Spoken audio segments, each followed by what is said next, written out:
নমস্কাৰ। আজি ৩ ডিচেম্বৰ গম পাইছে আমাৰ সকলোৰে বাবে এটা খুবেই বেছি ভাল আৰু গুৰুত্বপূৰ্ণ দিন, কাৰণ ইমান বছৰজোৰা কৰি থকা দিনটো আজি তেওঁলোকে সফল হ'বলৈ পালে, অৰ্থাৎ তেওঁলোকে এপইণ্টমেণ্ট লেটাৰখন পালে। অসম পুলিচৰ প্ৰায় ৫,০০০তকৈ অধিক ভেকেঞ্চি বা সেই চিলেক্টেড হোৱা কেণ্ডিডেটে আজি এপইণ্টমেণ্টখন পালে বা তেওঁলোকৰ আহিব লগা দিনবোৰো যাতে ভাল হওক মোৰ ফালৰ পৰা সেইটোও কামনা কৰিছোঁ। কাৰণ অসম পুলিচত যিমানখিনি চিলেক্টেড হৈছে আজিৰ তাৰিখত কেণ্ডিডেট, এনেকুৱা এজন কেণ্ডিডেট হয়তো নোলাব যে মোৰ ভিডিঅ' কেতিয়াবা তেওঁলোকে নোচোৱাকৈ আছিল, সকলোৱে চাইছিল।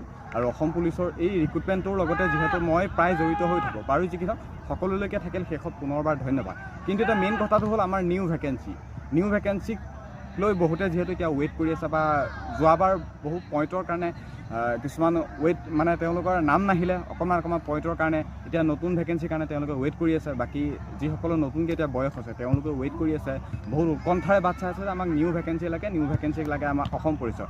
এটা ভাল খবৰ আছে, অসম পুলিচৰ ৫,০০০তকৈ অধিক পষ্ট আহিবলৈ গৈ আছে আৰু 2টা দিনৰ পাছতে মুখ্যমন্ত্ৰী CM ছাৰে আজি ঘোষণা কৰাৰ মতে, অৰ্থাৎ শুকুৰবাৰৰ দিনটোতে হয়তো আপোনালোকে ৫,০০০তকৈ অধিক ভেকেঞ্চি আপোনালোকে দেখা পাব বা ফুল নটিফিকেশ্যন পাব SLPRB ৱেবছাইটৰ জৰিয়তে। এই কথাখিনি মই কোৱা নাই, CM ছাৰে কৈছে যে অহা 2টা দিনৰ পাছতে অসম পুলিচত ৫,০০০তকৈ অধিক ভেকেঞ্চি পষ্ট প্ৰকাশিত কৰিব আৰু সেইখিনি পষ্টৰ বাবেই এতিয়া যাতে সকলোৱে প্ৰিপেয়াৰেশ্যন কৰি থাকে তাৰেই কামনা কৰিছোঁ।